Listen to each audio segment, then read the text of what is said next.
I do, I said, my voice trembling with a mix of joy and trepidation. The words echoed through the small chapel, sealing my fate in ways I couldn't have imagined. Joe beamed at me, his dark eyes twinkling with love and promise.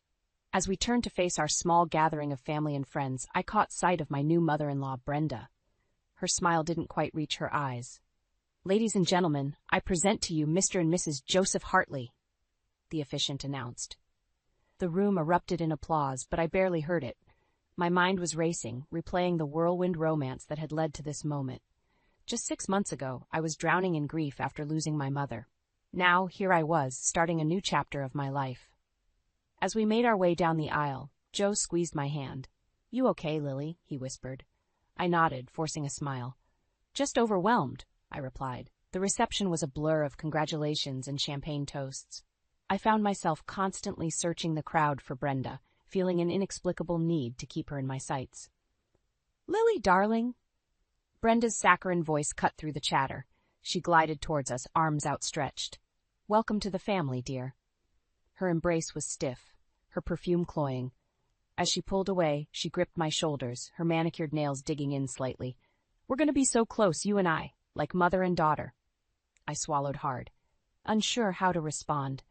Joe, oblivious to the tension, wrapped an arm around his mother. "Isn't this great, Mom? I couldn't be happier." Brenda's eyes never left mine. "Oh yes, it's just wonderful." The rest of the evening passed in a haze. As we prepared to leave for our honeymoon, Brenda cornered me near the coat check.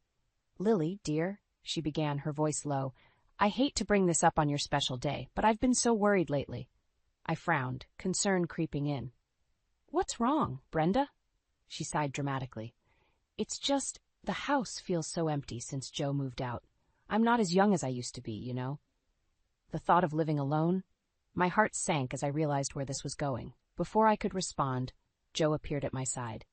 "Ready to go, Mrs. Hartley?" he asked, grinning. I nodded, grateful for the interruption. As we walked away, I glanced back to see Brenda watching us, a calculating look in her eyes. 2 weeks later, we returned from our honeymoon to find Brenda waiting on our doorstep, suitcases in tow. "Surprise!" she exclaimed, rushing to embrace Joe. "I've decided to take you up on your offer to stay for a while." Joe looked bewildered. "Offer? Mom, what are you talking about?" Brenda's lower lip trembled. "Oh, Joey, don't you remember? We discussed it at the wedding. You said I should come stay with you and Lily if I was feeling lonely." I watched in horror as Joe's face softened. "Of course. Mom, I'm sorry, I must have forgotten. Right, Lily? We did discuss this, didn't we?" Trapped, I nodded weakly. "Yes, of course. Welcome, Brenda." As we helped her move her belongings inside, I caught Brenda smirking at me when Joe wasn't looking. A chill ran down my spine as I realized the battle I was about to face. That night, as Joe slept peacefully beside me, I stared at the ceiling, my mind racing. How had my fresh start turned into this? I was a doctor, for heaven's sake. I saved lives every day. Surely, I could handle one meddling mother-in-law. Little did I know, this was just the beginning of a nightmare that would test every ounce of my strength and patience. The shrill beeping of my alarm jolted me awake. I groaned, reaching for my phone to silence it. 4:30 a.m. Another early shift at the ER. As I slipped out of bed, careful not to wake Joe, I caught a whiff of something burning. Panic surged through me as I rushed downstairs, only to find Brenda in the kitchen, surrounded by smoke. "Oh, good morning, dear," she chirped, waving a dishcloth at the smoking toaster. "I thought I'd make you breakfast before your shift." I forced a smile, my heart still racing. "That's thoughtful, Brenda, but I really need to get ready." Her face fell. "But I went to all this trouble. The least you could do is sit down and eat." Guilt gnawed at me as I glanced at the clock. "I'm sorry, I just don't have time." Brenda's eyes narrowed. "I see. Well, don't let me keep you from your important work." The drive to the hospital was tense, my mind replaying Brenda's words. By the time I arrived, I was already exhausted. "Rough night, Dr. Hartley?" my colleague Sarah asked as I entered the ER. I sighed. "You have no idea." The shift was brutal. A multi-car pileup had us working nonstop for hours. As I was finishing up with a patient, my phone buzzed.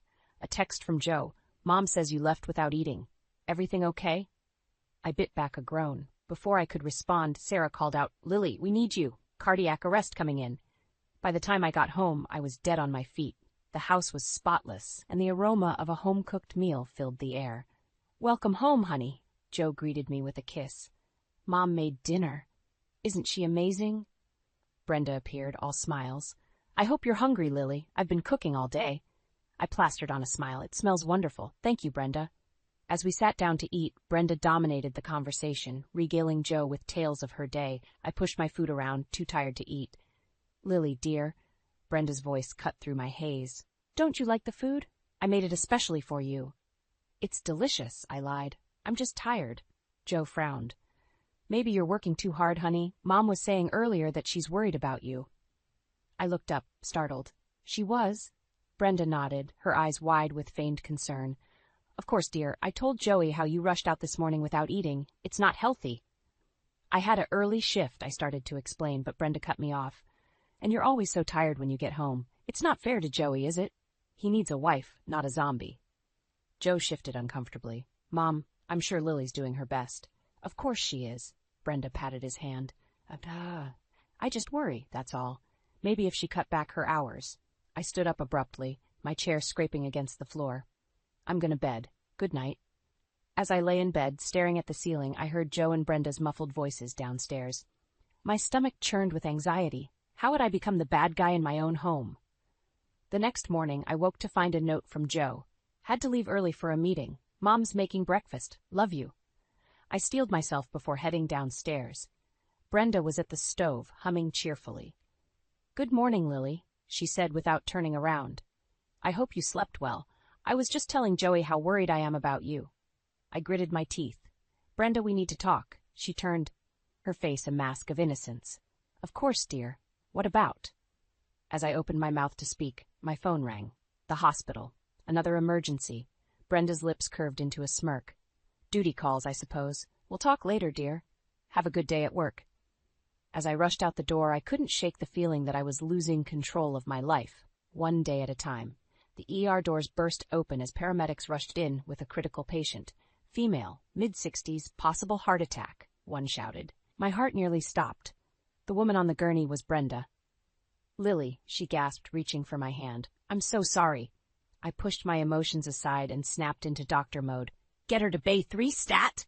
Hours later, I slumped against the wall outside Brenda's room, exhausted. We'd stabilized her, but it had been touch and go. Joe appeared, his face pale with worry. "How is she?" "She's stable," I assured him, "but she'll need to stay for observation." He hugged me tightly. "Thank God you were here. I don't know what I'd do without either of you." Guilt gnawed at me. Despite everything, I'd saved Brenda's life. But as I watched Joe fuss over his mother, I couldn't help but wonder, would she see this as a peace offering or another reason to resent me? The next few days were a whirlwind. I juggled my shifts with visiting Brenda, all while trying to keep our home running smoothly. Joe was a constant presence at his mother's bedside, leaving me to handle everything else. On the day of Brenda's discharge, I arrived at the hospital to find her holding court with a group of nurses. "Oh, Lily dear," she cooed as I entered. "I was just telling these lovely ladies how fortunate I am to have such a dedicated daughter-in-law. She's been working herself to the bone, hasn't she?" The nurses nodded sympathetically, and I felt a flicker of hope. Maybe this experience had changed things between us. That hope was short-lived. As soon as we got home, Brenda's sweet facade crumbled. "Well, I suppose I should be grateful you didn't let me die," she sniffed. "Though it would have been nice if you'd visited more. Poor Joey was so worried." I bit my tongue, reminding myself she was still recovering. "I'm sorry, Brenda. I was trying to keep things running smoothly here." She waved dismissively. Yes, always so busy with your important job. Speaking of which, don't you think it's time you took a break? After all, I'll need someone to look after me while I recover." My jaw dropped. "Brenda, I can't just quit my job." "Why not?" she challenged. "Joey makes enough to support us all. And really, Lily, what kind of wife puts her career before her family?" Before I could respond, Joe walked in. "Everything okay in here?" Brenda's eyes instantly filled with tears. "Oh, Joey, I was just telling Lily how overwhelmed I feel. The doctor said I need constant care, and with Lily working such long hours." Joe frowned, turning to me. "Honey, maybe you should take some time off, just until Mom's back on her feet." I stared at him, disbelieving. "Joe, I can't just—" "Please, Lily," he pleaded. For me, for us. I felt the walls closing in. My career, my independence, everything I'd worked for was slipping away. That night, I tossed and turned, Joe's words echoing in my head. By morning, I'd made my decision. With shaking hands, I dialed the hospital. Dr. Reeves? It's Lily Hartley. I need to take a leave of absence. As I hung up, I caught sight of Brenda in the doorway, a triumphant smile on her face. Oh, Lily, she said, her voice dripping with false sympathy. I'm so glad you're finally putting family first. Now be a dear and fetch my breakfast, won't you? I'm feeling a bit weak this morning. As I trudged downstairs, the reality of my situation hit me like a ton of bricks. I'd saved Brenda's life, only to become a prisoner in my own home. How had it come to this? And more importantly, how was I going to survive it? The days blurred together in a haze of endless chores and Brenda's constant demands. I'd gone from saving lives to folding laundry and preparing meals that were never quite good enough for my mother-in-law's discerning palate. Lily, dear, Brenda's shrill voice pierced through my thoughts. Be a lamb and fetch my reading glasses. I seem to have misplaced them again. I bit back a sigh, forcing a smile. Of course, Brenda. I'll look for them right away. As I searched the house, I caught a glimpse of myself in the hallway mirror. The woman staring back at me was a stranger, pale, tired, with dark circles under her eyes. What had happened to the confident doctor I used to be?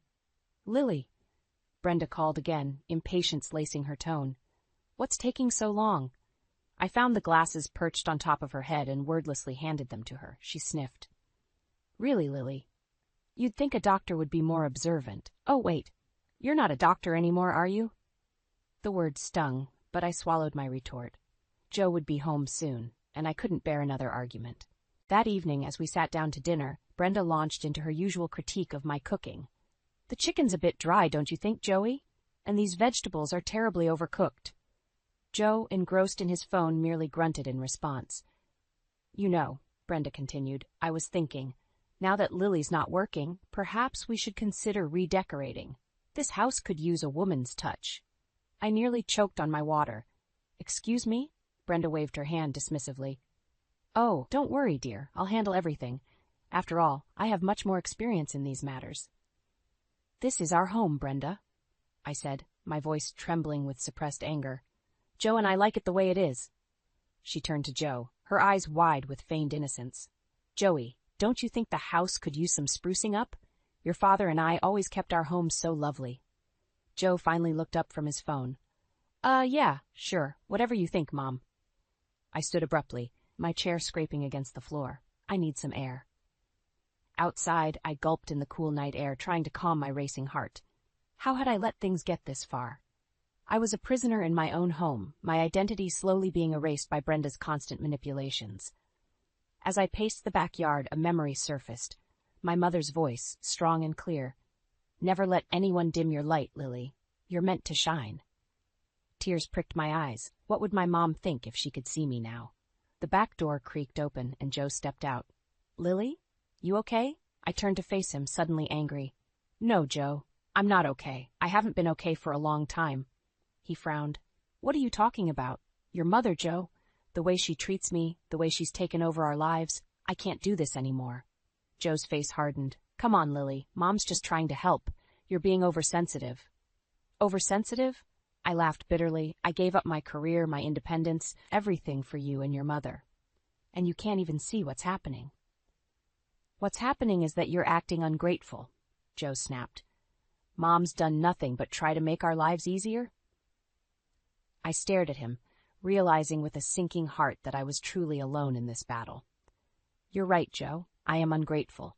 Ungrateful that I married a man who can't see his wife drowning right in front of him. With that, I stormed past him into the house, ignoring Brenda's inquiring looks.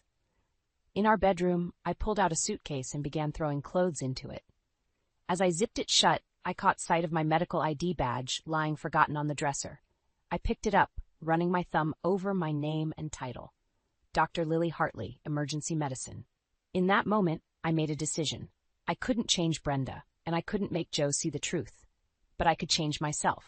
It was time to reclaim my life, whatever the cost. I stood in the kitchen, surrounded by a whirlwind of activity, my hands raw from scrubbing and chopping. Brenda's voice rang out from the living room where she sat directing operations like a general. Lily, dear, don't forget the petit fours need to be arranged just so, and make sure the champagne is properly chilled. I gritted my teeth, fighting back the urge to scream.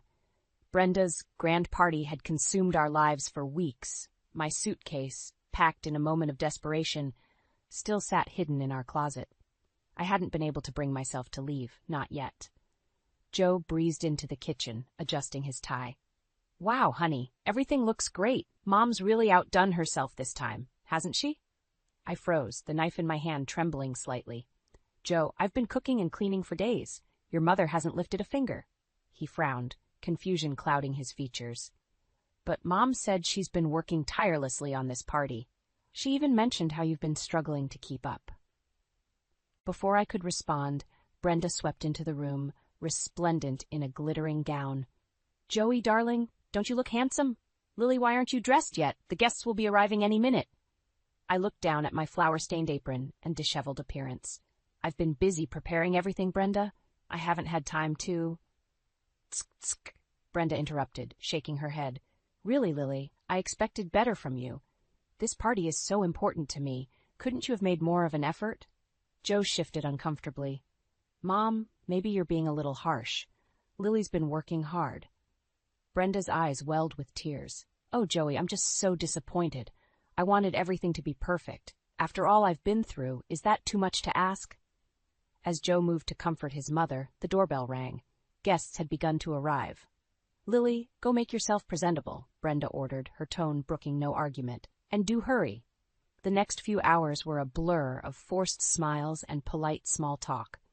I circulated the room, refilling glasses and passing hors d'oeuvres, all while Brenda held court, regaling her friends with tales of her recovery and how she'd single-handedly planned this magnificent soirée.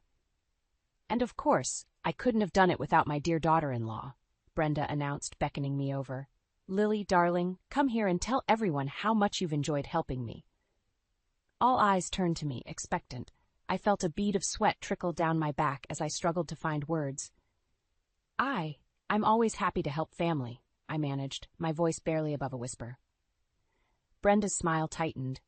Oh, come now, Lily. Don't be modest. Tell them about all the wonderful ideas you contributed. Oh, wait, she paused, her eyes glittering maliciously. I forgot.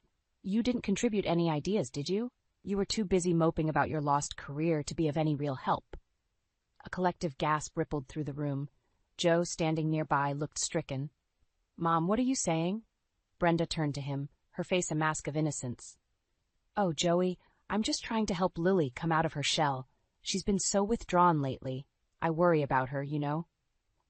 I stood there, humiliation burning through me, as Brenda continued to twist the knife. The room began to spin, voices blurring into a cacophony of whispers and judgmental stares. In that moment, something inside me snapped. I wouldn't take this anymore. Without a word, I turned and walked out of the room, ignoring the startled exclamations behind me. I climbed the stairs, my legs shaking, and entered our bedroom. The suitcase was still there, waiting. As I reached for it, I caught sight of myself in the mirror. The woman staring back at me was a stranger, beaten down, hollow-eyed, a shadow of her former self. But in her eyes, I saw a flicker of something I hadn't seen in months. Determination. I grabbed the suitcase and my car keys. It was time to reclaim my life, my identity. As I descended the stairs, I could hear Brenda's voice, still holding court in the living room. Joe appeared at the bottom of the stairs, his eyes widening as he took in my appearance. Lily, what are you doing? I met his gaze steadily. I'm leaving, Joe. I can't do this anymore. As I walked past him towards the door, I realized that this wasn't just about escaping Brenda's tyranny. It was about finding myself again, the strong, capable woman I used to be. And for the first time in months, I felt a glimmer of hope. I stood at the front door, my hand on the knob, ready to walk out on everything I'd known for the past year. Joe's voice, tinged with panic, cut through my resolve. Lily, please, don't do this. We can talk about it. I turned to face him, my voice steady. There's nothing left to say, Joe. I can't live like this anymore. Just as I opened the door, a commotion from the living room caught our attention. A woman's voice, filled with excitement, rose above the murmur of the party. It's her! It's really her! Curiosity overrode my desire to flee. I followed Joe back to the party, where we found a silver-haired woman pointing at me, her eyes wide with recognition. "You're Dr. Hartley, aren't you? The one who saved my life at Rosie's Cafe last year." The room fell silent as all eyes turned to me. I recognized the woman now, Abigail Thompson, the patient I'd resuscitated during my lunch break months ago. Yes, that's me," I stammered, caught off guard by this unexpected turn of events. Abigail rushed forward, grasping my hands. "I've been trying to find you for months to thank you properly. You disappeared from the hospital before I could." Brenda, looking flustered, tried to interject. "Now, Abigail, dear, this is hardly the time." But Abigail was unstoppable. She turned to the crowd, her voice ringing with emotion. "This woman is a hero. She performed CPR on me when I had a heart attack, kept me alive until the ambulance arrived. I wouldn't be here today if it weren't for her quick thinking and skill." The room erupted in applause and exclamations of admiration. I stood there, overwhelmed by the sudden shift in attention. Joe looked at me with a mixture of pride and confusion. Abigail continued, "But wait, I don't understand. Brenda told us you were just a housewife. Why aren't you practicing medicine anymore?" The room fell silent once again. I could feel Brenda's glare burning into me, daring me to speak the truth. In that moment, something inside me broke free.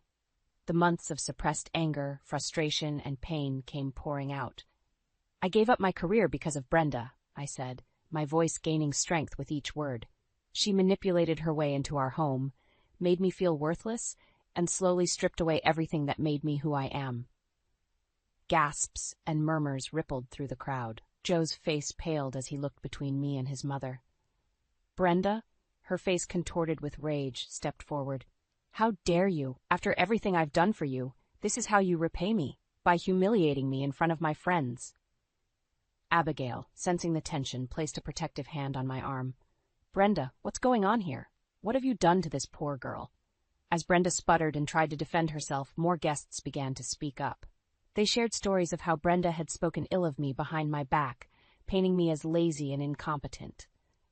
Joe, looking shell-shocked, finally found his voice. "Mom, is this true? Have you been lying to us all this time?"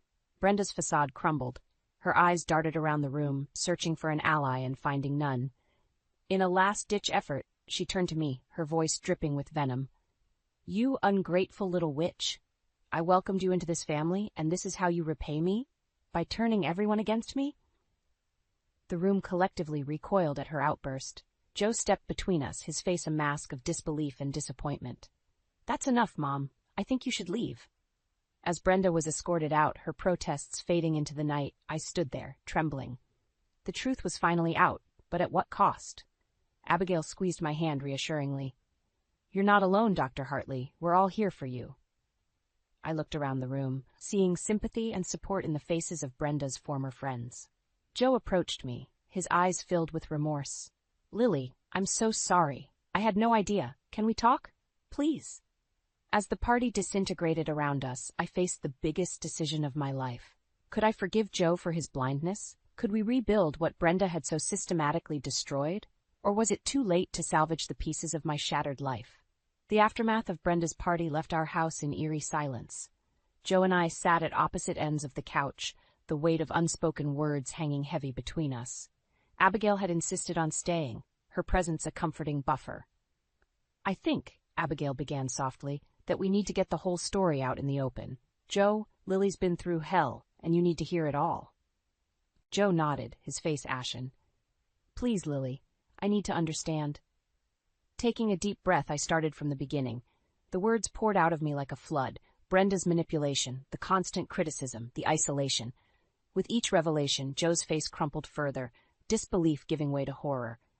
"I had no idea," he whispered, his voice breaking. "Why didn't you tell me?" Before I could answer, the front door burst open. Cliff, Joe's father, stormed in, his face thunderous. "What in God's name is going on here?" he demanded. "Brenda called me in hysterics, saying you've turned the whole town against her." Abigail stood, her small frame radiating strength. "Cliff, sit down. There's a lot you need to hear." For the next hour, Abigail and I laid out the entire sordid tale. Cliff's anger slowly morphed into shock, then shame. "I knew Brenda could be difficult," he mumbled, "but this is beyond anything I could have imagined." Just as we finished, the door opened again. Brenda swept in, her eyes red-rimmed but defiant. "Well, I hope you're all happy," she spat. "My reputation is in tatters, thanks to you ungrateful." "That's enough, Brenda," Cliff cut her off, his voice steely. "I've heard everything. How could you do this to our family? To Lily?" Brenda's face contorted with rage. "How could I? How could she? She stole my son, turned him against me.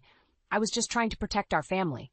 "By destroying mine," I shot back, years of pent-up anger finally breaking free. "You made my life a living hell, Brenda. You took everything from me, my career, my confidence, nearly my marriage." Joe stood, placing himself between Brenda and me. "Mom, I think you should leave. Now." Brenda's eyes widened in disbelief. "Joey, you can't mean that. After everything I've done for you." "Everything you've done?" Joe's voice rose. "You've lied, manipulated, and abused the woman I love. Get out of our house, now." For a moment, Brenda looked like she might argue further. Then, with a final venomous glare at me, she turned and stormed out, slamming the door behind her. The silence that followed was deafening. Cliff cleared his throat, looking years older than he had an hour ago. "Lily, I don't know what to say. I'm so sorry. If there's anything I can do." I held up a hand, suddenly exhausted. "Thank you, Cliff, but right now, I think I need some time." As Cliff and Abigail prepared to leave, Joe turned to me, his eyes pleading. "Lily, please, can we talk?" I looked at him, this man I'd loved enough to sacrifice everything for. Could I forgive him for being so blind? Could we rebuild what Brenda had so systematically destroyed? "I don't know, Joe," I said honestly. "I need time to think, to figure out who I am without Brenda's shadow looming over me." Joe nodded, tears in his eyes. "I understand. But please, don't give up on us. I love you, Lily. I'll do whatever it takes to make this right." As I watched him walk away, I felt a strange mix of relief and uncertainty. The truth was finally out, Brenda's reign of terror over. But the cost had been high. Could I reclaim the pieces of my shattered life? And more importantly, did I want to? I turned to Abigail, who had become an unexpected ally in this storm. "What do I do now?" I asked, my voice barely above a whisper. She squeezed my hand reassuringly. "You heal, Dr. Hartley, and then you decide what kind of life you want to build from the ashes of the old one." As I stood there on the precipice of an uncertain future, I realized that for the first time in months I felt something I'd almost forgotten: hope. 6 months after Brenda's dramatic exit from our lives, I stood outside the hospital, my heart racing. Today marked my return to the ER, a day I'd both longed for and feared. "You've got this, Dr. Hartley," Abigail's voice came from beside me. Our unexpected friendship had become my anchor during the tumultuous months of healing and self-discovery. I took a deep breath and stepped through the doors, the familiar antiseptic smell washing over me. As I made my way to the locker room, I caught sight of my reflection. The woman staring back at me was different from the one who'd left this hospital over a year ago. Stronger, wiser, with a glint of hard-won confidence in her eyes. My first shift was a whirlwind of activity. As I treated patients, my hands moving with practiced skill, I felt a sense of rightness settle over me. This was where I belonged. During a rare quiet moment, I stepped out for some air. To my surprise, Joe was waiting by the entrance, a bouquet of flowers in his hand. "I wanted to be here for your first day back," he said, his voice tinged with hope and uncertainty. Over the past months, we'd been slowly rebuilding our relationship, attending couples therapy, and having long, honest conversations. It hadn't been easy, but we were both committed to making it work. "Thank you," I said, accepting the flowers. "It means a lot that you're here." Just then my pager went off. "I have to go," I said apologetically. Joe nodded, understanding in his eyes. "Go save lives, Dr. Hartley. I'll be here when you're done." As I rushed back inside, I felt a surge of gratitude for how far we'd come. The rest of the shift passed in a blur of emergencies and quick decisions. As I was preparing to leave, a commotion at the entrance caught my attention. My blood ran cold as I recognized the voice. Brenda. She was being wheeled in on a gurney, clearly in distress. Our eyes met, and for a moment, time seemed to stand still. In that instant, I had a choice to make. I could walk away, let someone else handle her case. After all she'd put me through, no one would blame me. But as I looked at her, vulnerable and afraid, I remembered why I became a doctor in the first place. To help people, regardless of who they were or what they'd done. Taking a deep breath, I stepped forward. "I'll take this one," I said to the surprised nurse. As I began examining Brenda, her eyes widened with recognition and, was that shame? "Lily," she whispered, "I don't deserve your help." I met her gaze steadily. "You're my patient, Brenda. That's all that matters right now." Over the next few hours, I worked tirelessly to stabilize Brenda's condition. It turned out to be a severe panic attack, brought on by the stress of her isolation and the weight of her actions. As she recovered, Brenda looked at me with tears in her eyes. "I'm so sorry, Lily, for everything. I don't expect forgiveness, but I want you to know that I regret what I did to you." I nodded, feeling a weight I didn't know I was carrying lift from my shoulders. "Thank you for saying that, Brenda. It means a lot." As I left her room, I found Joe waiting outside. He pulled me into a tight embrace. "I saw what you did in there," he said, his voice thick with emotion. "You're incredible, Lily. I'm so proud of you." In that moment, surrounded by the bustle of the hospital, held in the arms of the man I loved, I felt a sense of peace wash over me. The journey had been long and painful, but it had led me here, back to myself, stronger and more resilient than ever. As we walked out of the hospital hand in hand, I realized that this wasn't just an ending, but a new beginning. I had reclaimed my career, my self-respect, and my voice, and I vowed never to let anyone silence me again. The future stretched out before me, full of possibilities. There would be challenges, of course, but I was ready to face them head-on, because now I knew my own strength, and I had a support system that wouldn't let me fall. As the sun set on my first day back, I smiled, feeling truly at peace for the first time in years. The road ahead might be uncertain, but one thing was clear. Dr. Lily Hartley was back, and she was here to stay. The screen of George's phone illuminated the darkness, casting an eerie glow across our bedroom. I hadn't meant to snoop, but the constant buzzing at 2 a.m. had roused me from sleep. Now, with trembling fingers, I scrolled through a conversation that threatened to shatter my world. "I miss you already," the message read. "Last night was incredible." My stomach lurched. This couldn't be happening. Not to us. Not after 30 years of marriage. I set the phone down, my mind reeling. How long had this been going on? Who was she? The questions swirled, each one more painful than the last. "Anna," George's groggy voice startled me. "What are you doing up?" I turned to face him, my voice barely above a whisper. "Who's Sarah?" The silence that followed was deafening. George's face, illuminated by the moonlight streaming through our bedroom window, contorted into a mix of shock and guilt. "It's not what you think," he stammered, sitting up in bed. "Really?" I spat, my sadness quickly giving way to anger. "Because I think it's exactly what I think." "How long, George?" He ran a hand through his thinning hair, avoiding my gaze. "Anna, please, can we talk about this in the morning?" "No," I said firmly, standing up. "We're talking about this now. How long have you been cheating on me?" George sighed, his shoulders slumping in defeat. 6 months. The words hit me like a physical blow. 6 months. Half a year of lies, of betrayal. "Does she know about me? About the girls?" I asked, thinking of our 2 daughters sleeping down the hall. George nodded slowly.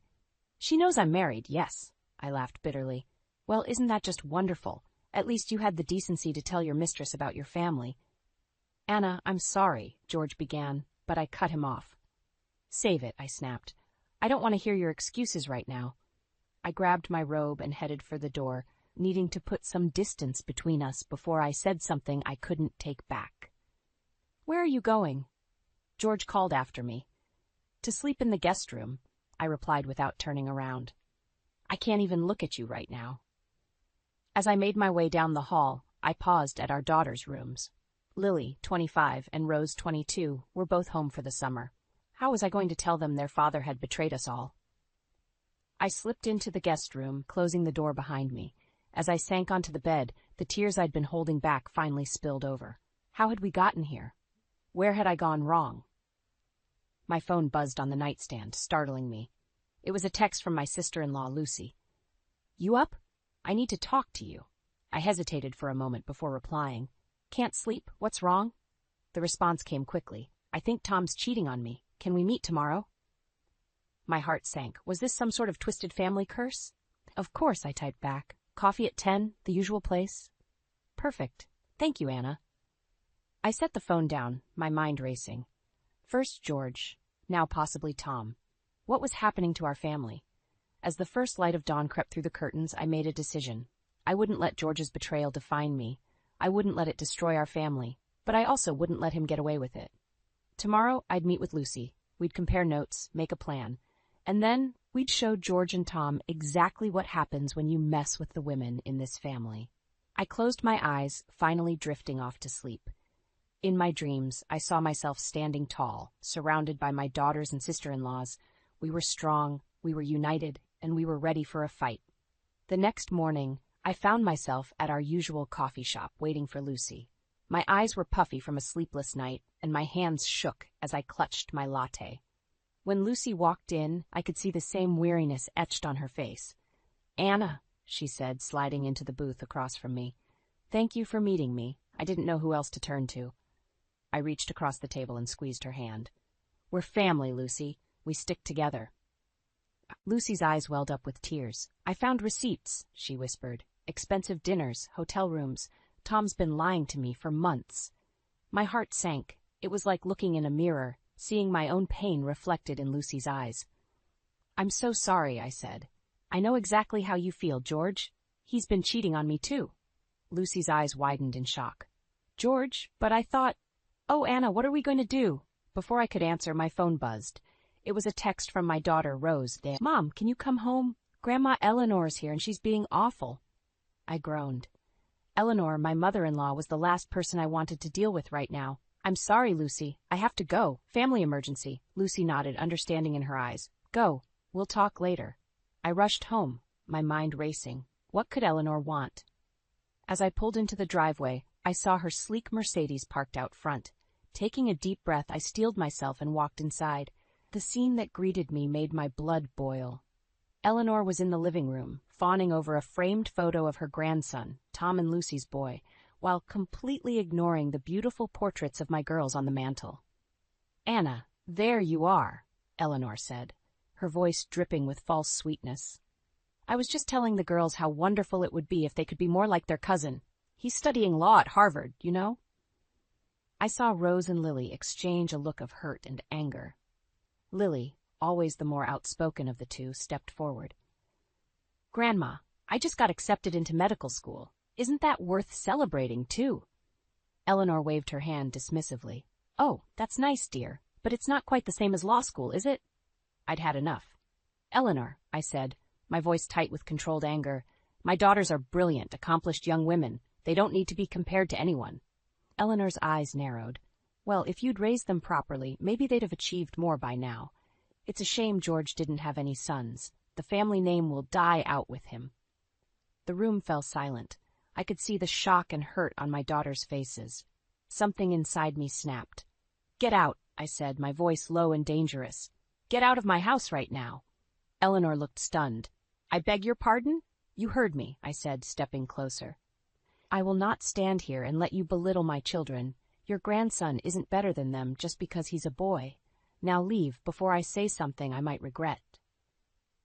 Eleanor huffed, gathering her designer purse. "Well, I never. George will hear about this, mark my words." As she stormed out, slamming the door behind her, I turned to my daughters. They both looked shell-shocked. "Mom," Rose said quietly, "what's going on? You've never stood up to Grandma like that before." I sank onto the couch, suddenly exhausted. "Girls, there's something I need to tell you. It's about your father." As I began to explain, I saw the hurt and betrayal bloom in their eyes. But beneath it, I saw something else too, a fierce determination that mirrored my own. In that moment, I knew, whatever came next, we'd face it together. The men in our lives might have let us down, but we had each other, and that was more than enough.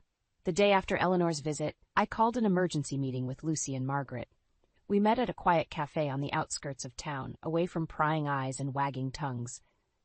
"I can't believe this is happening to all of us," Margaret said, stirring her tea absently. Her eyes were red-rimmed, and I knew she'd been crying. "What do you mean, all of us?" I asked, a sinking feeling in my stomach. Margaret took a shaky breath. "I found out last week. He's been seeing his secretary for months." Lucy and I exchanged a glance. 3 brothers, 3 affairs. It couldn't be a coincidence. We need to do something, Lucy said, her voice low and determined. We can't let them get away with this. I nodded, feeling a surge of anger. You're right, but what? We spent the next hour brainstorming, our voices growing more animated as we shared ideas. By the time we left the cafe, we had the beginnings of a plan. Are you sure about this, Anna? Lucy asked as we stood in the parking lot. Once we start, there's no going back. I thought about George's betrayal, about Eleanor's disdain for my daughters, about the years I'd spent trying to be the perfect wife and mother. I'm sure, I said firmly. It's time we stood up for ourselves. The next few days were a whirlwind of activity. We gathered evidence, consulted lawyers, and prepared for the confrontation to come. Through it all, I felt a growing sense of empowerment. For the first time in years, I was taking control of my life. A week after our meeting, I was in the kitchen making dinner when George came home. He kissed me on the cheek, acting as if nothing had changed between us. How was your day, dear? He asked, reaching for a beer in the fridge. I turned to face him, my heart pounding. It was enlightening, I said carefully. I had lunch with Lucy and Margaret. George froze, his hand on the fridge door. Oh, he said, trying to sound casual. How are they? Not good, I said, watching his face closely. It seems your brothers have been keeping secrets, too. The color drained from George's face. Anna, I don't know what you're talking about. Don't lie to me, George, I snapped, my patience finally snapping. I know about Sarah. I know about the affair, and I know about your brother's affairs, too. George stumbled back, shock written all over his face. How did you find out? It doesn't matter, I said, my voice cold. What matters is what happens next. Just then, the doorbell rang. George looked at me, confusion and fear in his eyes. Who's that? I smiled, a small, satisfied smile. That would be Lucy and Margaret, and they're lawyers. George's eyes widened in panic. Lawyers? Anna, what have you done? What I should have done a long time ago, I said, walking past him to answer the door. I'm taking back control of my life. As I opened the door, I saw Lucy and Margaret standing there, determination etched on their faces. Behind them stood 3 stern-looking men in suits, our lawyers. Are you ready? Lucy asked, her voice steady. I nodded, feeling a surge of strength. More than ready. As we walked back into the kitchen, George's face paled even further. I could see the realization dawning in his eyes. This was no longer just about his affair. This was about years of disrespect, of taking us for granted, of treating us like second-class citizens in our own families. George, I said, my voice ringing with newfound confidence, we need to talk. All of us. The look of fear on his face was almost satisfying. Almost. But I knew the real satisfaction would come when we finally got the justice and respect we deserved. As we all sat down at the kitchen table, I couldn't help but feel a sense of anticipation. This was it. The moment everything would change. And I was ready for it. The tension in our kitchen was palpable as George sat across from me, flanked by our lawyers. Lucy and Margaret had left with their own legal counsel, ready to confront their husbands. Now, it was just George and me, the remnants of our 30-year marriage crumbling between us. Anna, George began, his voice strained, can't we discuss this privately? We don't need lawyers involved. I fixed him with a steely gaze. We're well past that point, George. You made sure of that when you decided to sleep with Sarah. His face flushed with anger. It was a mistake, okay? I'm sorry, but do you really want to throw away our entire marriage over one indiscretion? One? I laughed bitterly. Don't insult my intelligence. I know it's been going on for months. George's lawyer cleared his throat. Mr. Thompson, I advise you not to say anything further without consulting me. I turned to my own lawyer, a sharp-eyed woman named Patricia. Show him what we found. Patricia pulled out a thick folder and slid it across the table. George's eyes widened as he flipped through the pages. Bank statements, hotel receipts, text message logs. The evidence of his betrayal laid bare. How did you get all this? He whispered, his face ashen. It doesn't matter, I said, my voice steady despite the turmoil inside me. What matters is that it's over, George. I want a divorce. The word hung in the air between us, heavy with finality. George slumped in his chair, defeated. Fine, he muttered, if that's what you want, but don't expect to take me for everything I'm worth. I built this life. I earned this money. I felt a surge of rage at his words. You built this life? I gave up my career to raise our daughters while you climbed the corporate ladder. I managed this household, supported your ambitions, put up with your mother's constant criticism. Don't you dare tell me I haven't earned my share." Just then, my phone buzzed. It was a text from Lily. "Mom, Grandma Eleanor is here. She's saying awful things about you and Dad. What's going on?" My heart sank. Of course, Eleanor would get involved. I turned back to George, my resolve strengthening. "Your mother is at our house right now, no doubt poisoning our daughters against me," I said, my voice cold. "Is that part of your plan, too?" George looked genuinely surprised. "I didn't tell her anything, Anna. I swear." "It doesn't matter," I said, standing up. "I need to go home and deal with this." As I gathered my things, George reached out and grabbed my arm. "Anna, please, can't we work this out, for the girls' sake?" I jerked my arm away, feeling a mix of anger and sadness. "You should have thought about the girls before you started cheating, George. It's too late now." I left him sitting there, looking lost and broken. Part of me ached to comfort him, to fall back into the familiar patterns of our marriage. But I squashed that impulse. I had to be strong for myself and for my daughters. As I drove home, my mind raced. How much had Eleanor told the girls? How would I explain everything to them? And what would our future look like now, with the family torn apart? I pulled into our driveway, steeling myself for the confrontation to come. Through the living room window, I could see Eleanor gesticulating wildly, her face twisted with anger. Lily and Rose sat on the couch, looking shell-shocked. Taking a deep breath, I stepped out of the car. It was time to face the music, to stand up not just to George, but to Eleanor and all the years of subtle put-downs and gender bias she represented.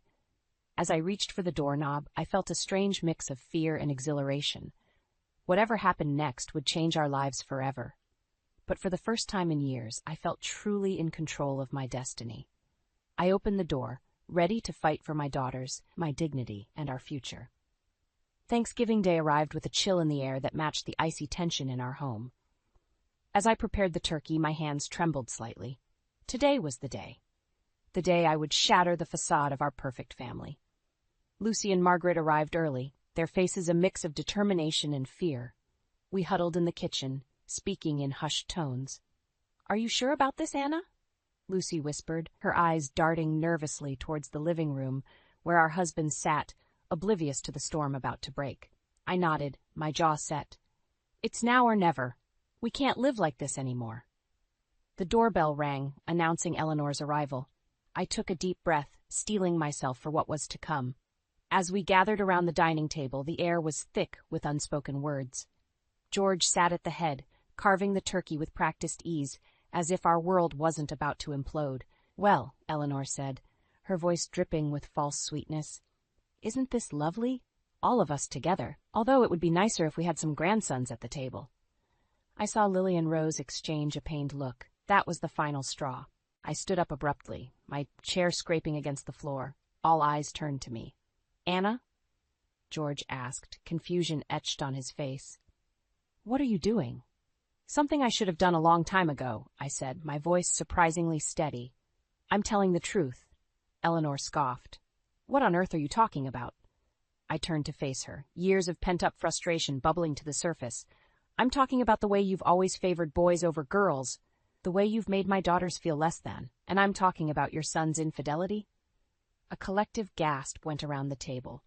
George's face paled. "George has been having an affair," I continued, my voice growing stronger, "and he's not the only one. Tom and David have been unfaithful, too." Lucy and Margaret stood up, flanking me in a show of solidarity. "It's true," Lucy said, her voice shaking slightly. "We've all been betrayed."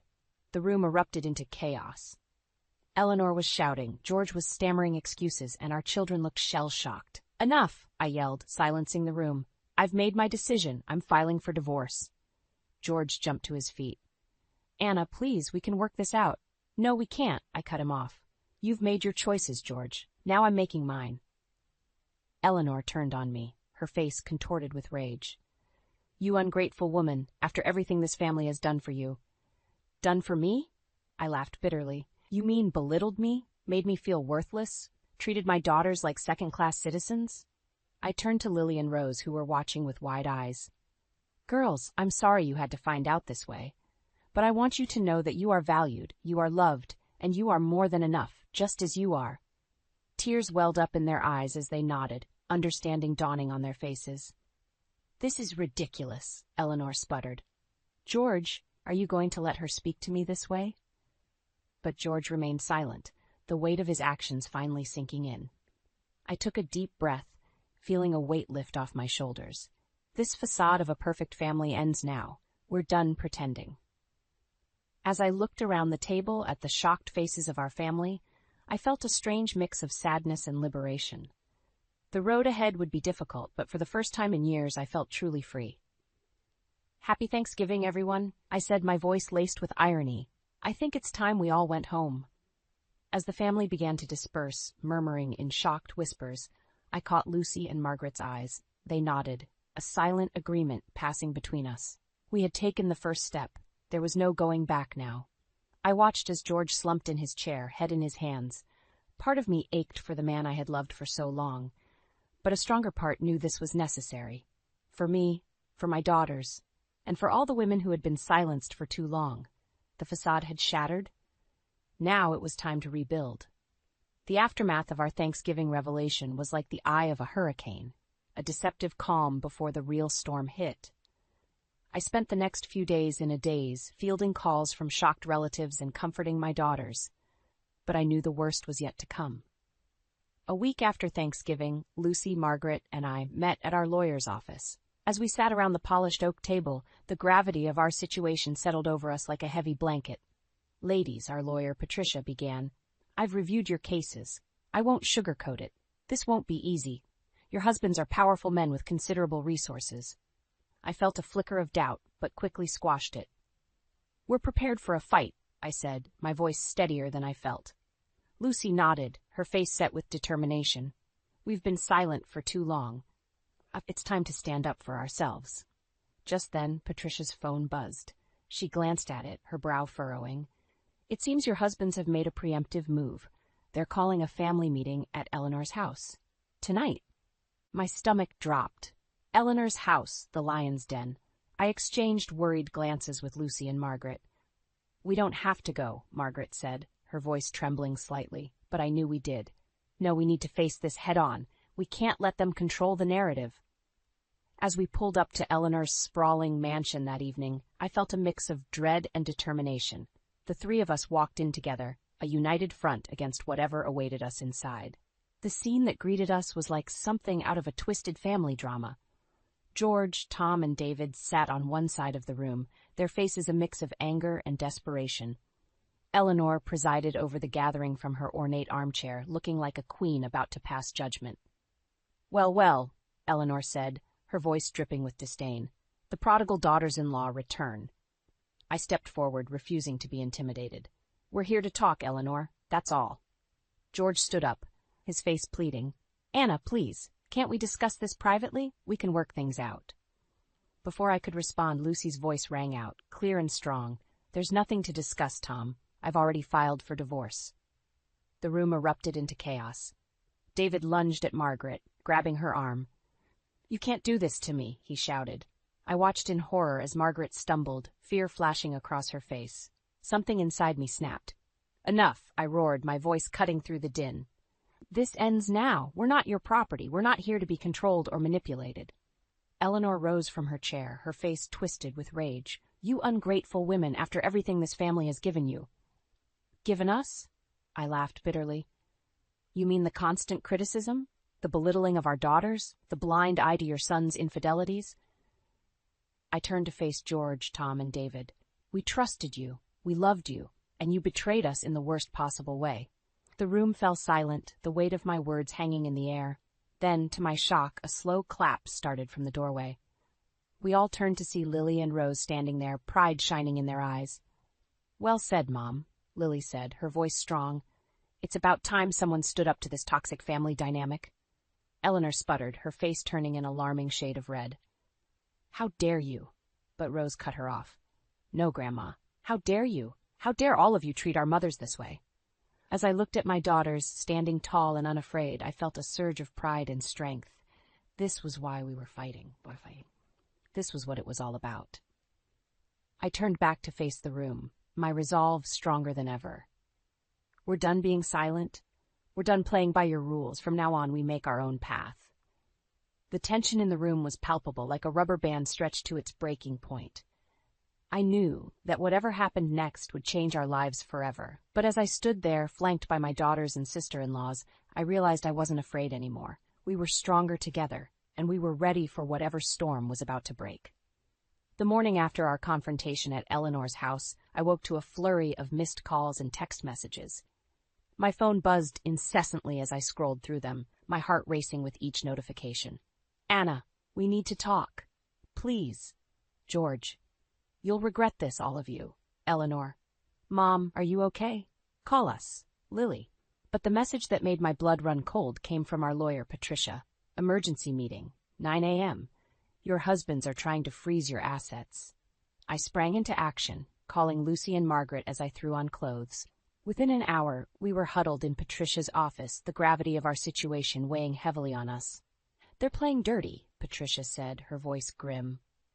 They filed for emergency orders to restrict your access to joint accounts, properties, everything. Lucy gasped, her face pale.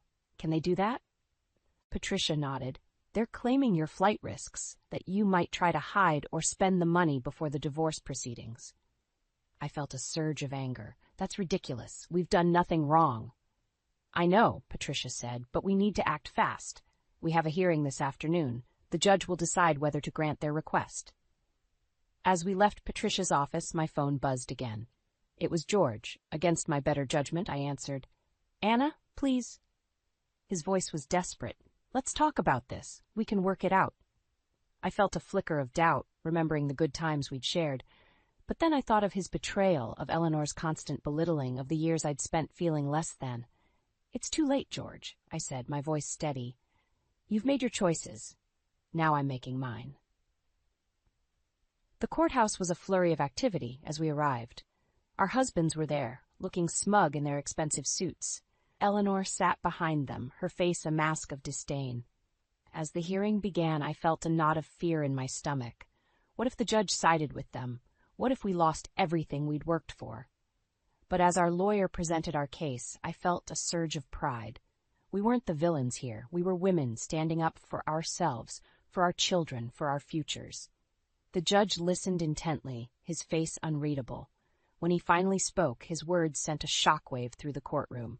I'm denying the request for asset freezing, he said. There's no evidence of any intention to hide or misuse funds.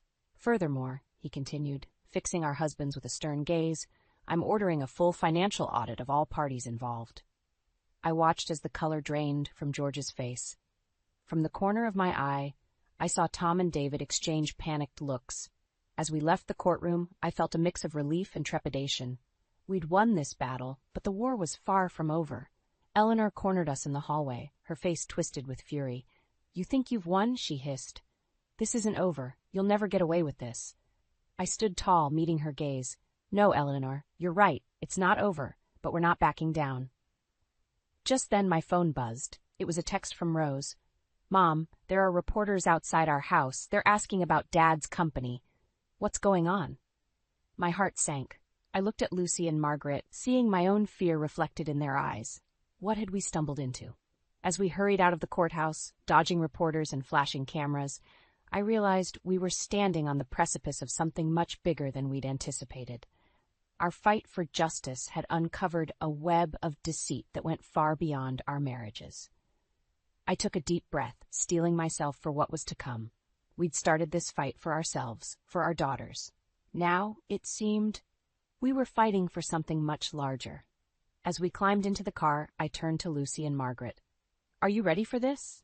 I asked, my voice barely above a whisper. They nodded, determination etched on their faces. Whatever storm was coming, we'd face it together. The tables had turned, and there was no going back now. 1 year after that fateful Thanksgiving, I stood in the courtroom, my heart pounding as the judge prepared to deliver the final verdict in our divorce proceedings. Lucy and Margaret flanked me, our hands clasped tightly together. Across the aisle, George, Tom, and David sat with their lawyers, their faces a mix of anger and defeat. As the judge began to speak, I felt a wave of emotions wash over me. This wasn't just about the end of our marriages. It was about reclaiming our lives, our dignity, and our futures. In light of the evidence presented, the judge said, her voice clear and firm, this court finds in favor of the plaintiffs. The divorce settlements will proceed as outlined, including equal division of assets and full custody of the children to the mothers. A collective gasp echoed through the courtroom. I turned to Lucy and Margaret, tears of relief and joy streaming down our faces. We'd done it. We'd won. But the judge wasn't finished. Furthermore, she continued, in light of the financial irregularities uncovered during these proceedings, I'm recommending a full investigation into the business practices of Thompson Industries. I watched as the color drained from George's face. The web of deceit we'd uncovered went far beyond our marriages. It had exposed years of corporate fraud and mismanagement. As we left the courthouse, a crowd of reporters surged forward. But it was Lily and Rose who pushed through first, enveloping me in a tight hug. We're so proud of you, Mom, Lily whispered, her voice thick with emotion. Rose nodded, her eyes shining. You showed us what real strength looks like. Over their shoulders, I caught sight of Eleanor, standing alone at the edge of the crowd. For a moment, our eyes met. I expected to see anger or hatred, but instead I saw something I'd never seen before in her eyes: respect. In the months that followed, our lives transformed in ways I never could have imagined. Lucy, Margaret, and I bought a sprawling house together, creating a new kind of family filled with laughter, love, and unwavering support. Our children thrived in this new environment. Lily pursued her medical career with renewed vigor, inspired by the strength she'd seen in us. Rose started a support group for children of divorce, turning our family's pain into a force for good. Even Eleanor surprised us. One day, she showed up at our door, her usual haughty demeanor replaced by a hesitant vulnerability. I was wrong, she said simply. About everything. I'd like to be a part of your lives if you'll have me. It wasn't easy, but slowly, we began to rebuild those bridges. Eleanor became a regular fixture at our family dinners, her previous disdain for her granddaughters replaced by genuine interest and affection. As for George and his brothers, they faced the consequences of their actions. The investigation into Thompson Industries revealed years of financial misdeeds. The company crumbled, taking their fortunes and reputations with it. One evening, as we all sat around our large dining table, Lucy, Margaret, our children, and even Eleanor, I looked around and felt a surge of gratitude. We'd been through hell, but we'd come out stronger on the other side. You know, Lucy said, raising her glass, I never thought I'd say this, but I'm grateful for what we went through. Look at what we've built. Margaret nodded, her eyes misty. We're more than just survivors. We're thrivers. As we clinked our glasses together, I felt a sense of peace wash over me. We'd redefined what family meant. We'd shown our children the power of resilience, the strength of women standing together. Our story wasn't just about revenge or justice. It was about transformation, about rising from the ashes of betrayal and building something beautiful and strong. As I looked at the faces of these women, my sisters in all but blood, and our children, I knew that whatever challenges life might throw our way, we'd face them together. We were unbreakable, and in that moment, I realized that this wasn't an ending at all. It was a beginning. The start of a new chapter, filled with hope, love, and the unbreakable bonds of our chosen family.